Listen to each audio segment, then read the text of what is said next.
This new cable news frenzied environment allowed these down-ballot races to become nationalized.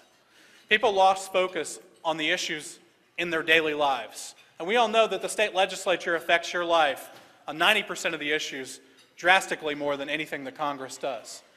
But people got focused on what was happening on CNN and Fox News and bought into an anger message. Our candidates' communications budgets in the last 45 to 60 days was not enough to overwhelm that. When our mail started hitting, when our candidates' TV ads started going up, many people, especially white males and older Anglos, had already made up their mind about the election, and they were lost. We need to have a longer-term conversation with women voters in particular, because for the first time ever, Democrats lost the women vote in Texas, and that cannot stand. We have to get women back. We see Annie's List as a credible messenger to help do that. What we also saw was that the fastest growing populations in the state are also the ones that are participating the least. And we have to change that trajectory. We can't just stand back and say, demographics are changing, that'll save us alone, we'll just sit back and wait for that to happen.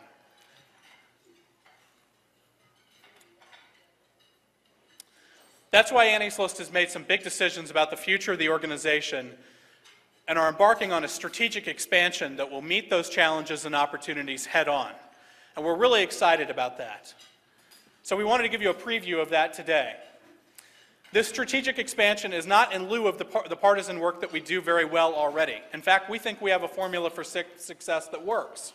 Identifying winnable districts in advance, recruiting pro-choice, progressive Democratic women to run in those districts, training staff, placing them on the ground, helping them hire pollsters and media consultants and direct mail consultants, and building a professional campaign around them, and then obviously writing those big checks early and often to make them viable candidates.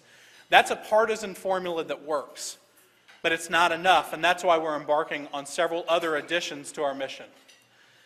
Here's what the new Annie's List looks like.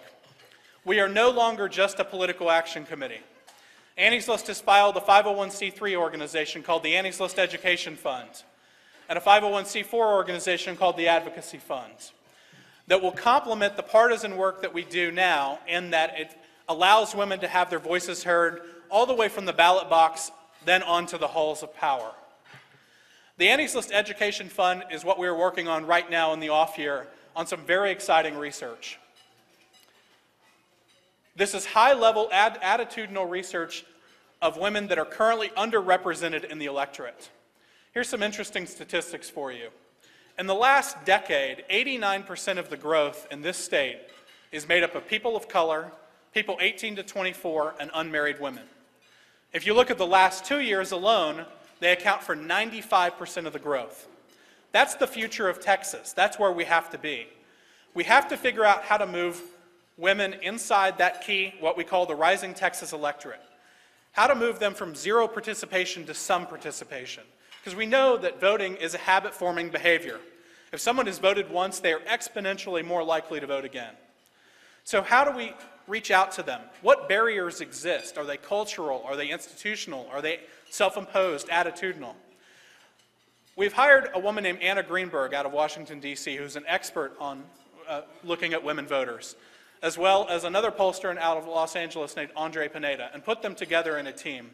And Andre does all the Hispanic polling for the president. Put that team together, and we're about to embark on regionalized focus groups across the state, especially looking at Latinas, and finding out why registered Latinas are not voting when they should be. What are the barriers?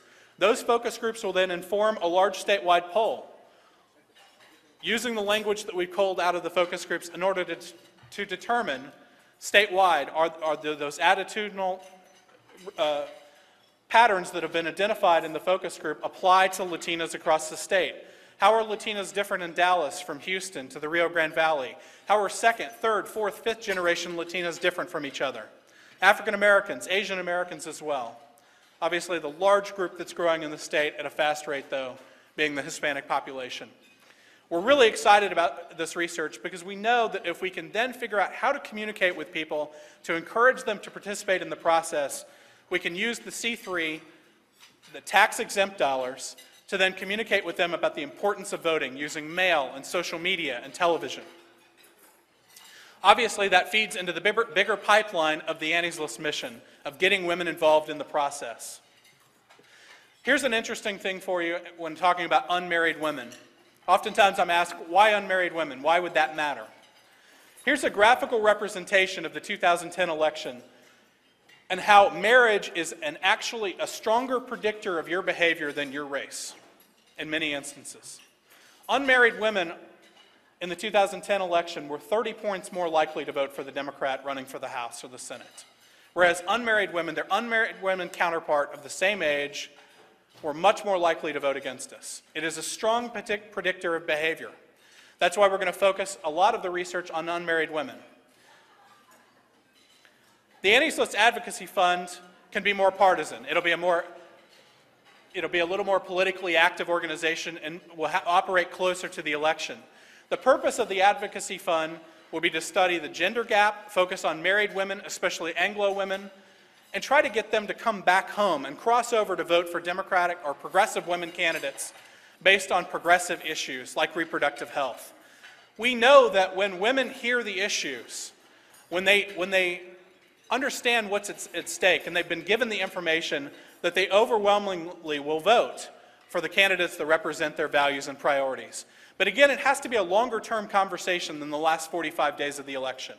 We've got to communicate with them over the course of the election cycle to educate them about the issues, what's happening in the legislature, how reproductive health is being challenged on a daily basis, how schools are being closed, how public education is being put on the back burner, how the elderly are being kicked out of nursing homes. Providing them with the information that they need to make an informed decision in the election outside of what they are hearing from their husbands, outside of what they're hearing from CNN or Fox News. And again, this is not in place of the partisan work that Annie's List is doing. The Annie's List PAC will very much still operate the way we have in the past. Right now, we're waiting on new maps. Obviously, we're in the redistricting process, and based on the look that we've got at the maps they proposed so far, there's no doubt it will go into the court system and will probably be litigated for months. There's at least 2, if not 3 or 4, flagrant voting rights violations in the map that we've seen so far. But as soon as we have new district lines, we will be out recruiting women candidates to run in those new districts. We'll be testing them scientifically. We'll be going into those communities, looking for women who live in those communities to run for those offices. And I wholeheartedly believe that the Republicans have overreached, that this draconian budget, that their fixation on social issues, instead of the jobs that they promised in the election, will cause voters to come back our way. I have no doubt, especially since they've already decided to draw a map that right now is maybe safe for 90 seats, even though they have 101 members, that 15 or 20 of these seats could very well be competitive and be in play, and we could win a number of the seats that we lost in 2010 back in one election cycle. But we have to work hard to do that, and we need your help, and we need the resources to continue to operate like we do. Putting trained staff on the ground, training women candidates, putting strategic in-kinds on the ground like micro-targeting, voter targeting, polling research, and handing that over to the women candidates so that they have the resources they need to run a professional campaign. And then obviously writing those big checks to them to make sure that they're seen as viable candidates. Because we know that creates a self-fulfilling prophecy. Women have a strong financial report. It causes other stakeholders to look at that race and take it more seriously and invest their dollars. So in many ways, Annie's List operates as a venture capital firm, and you're our funders. We identify those races that are good prospects. We put your money to use where it leverages additional resources from other stakeholders, gets that snowball rolling. And that really has been a formula for success that worked for us in 2006 and 2008. Again, I think the 2010 election was an anomaly, but we learned valuable lessons, and we're not going to go into 2012 and simply ride the wave or be crushed by the wave. We learned that we need to have a longer-term conversation with women voters, and we're going to do that with all of the new entities and all of the new structure at Annie's List. So I want to say thank you for all that you've done to support us. I want to say thank you for being here today. I'll tell you, one of the most heartening things about coming into today's luncheon was looking at the guest list and seeing a ton of new names.